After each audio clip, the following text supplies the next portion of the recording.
ഈ വീഡിയോ എല്ലാവരും ശ്രദ്ധിക്കണം. ഞാൻ ഇമ്പോർട്ടൻ്റ് കാര്യം പറയുന്നത് എല്ലാവരും ശ്രദ്ധിച്ചേ പറ്റത്തുള്ളൂ വീഡിയോ. നമ്മൾ ഇന്ത്യയിൽ ഷുഗർ എല്ലാവർക്കും വന്ന് എങ്ങനെയാണെന്നറിയോ? പ്രോട്ടീനും ഫൈബറും ഇല്ലാത്തതുകൊണ്ടാണ് ഈ ഷുഗർ ഇത്രയും ആൾക്കാർക്ക് പടർന്നത്. മനസ്സിലായോ? മനുഷ്യ ശരീരത്തിൽ പ്രോട്ടീനും ഫൈബറും ഇല്ലാത്തതുകൊണ്ടാണ് ഈ ഷുഗർ ഇത്രയും ഇന്ത്യ മൊത്തം പടർന്നത്. അതറിയോ? ഞാൻ തമാശ പറഞ്ഞതല്ല.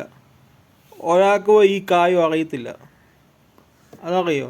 പ്രോട്ടീൻ കഴിച്ചാൽ ഷുഗർ നോർമലായിട്ട് നിൽക്കും, പ്രോട്ടീനും ഫൈബറും. അതറിയോ? ഞാൻ തമാശ പറയുന്നതല്ല, ഞാൻ സീരിയസ് ആയിട്ട് പറയുന്ന കാര്യമാണ്. എല്ലാ വീഡിയോ ശ്രദ്ധിച്ചേ പറ്റത്തുള്ളൂ. ഈ കഴിക്കുന്ന ടാബ്ലറ്റ്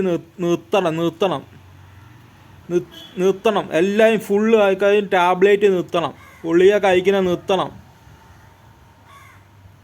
എൻ്റെ വീട്ടുകാർ പറഞ്ഞാൽ കേൾക്കത്തില്ല, മനസ്സിലായോ? ഗുളികേണ്ട അഡിക്റ്റാ. അതുകൊണ്ട് എല്ലാവരും ടാബ്ലറ്റ് നിർത്തണം. പ്രോട്ടീനും ഫൈബറും കഴിച്ചാൽ മതി. നമ്മൾ ഇന്ത്യയിൽ കൊളസ്ട്രോളും ഷുഗറിനും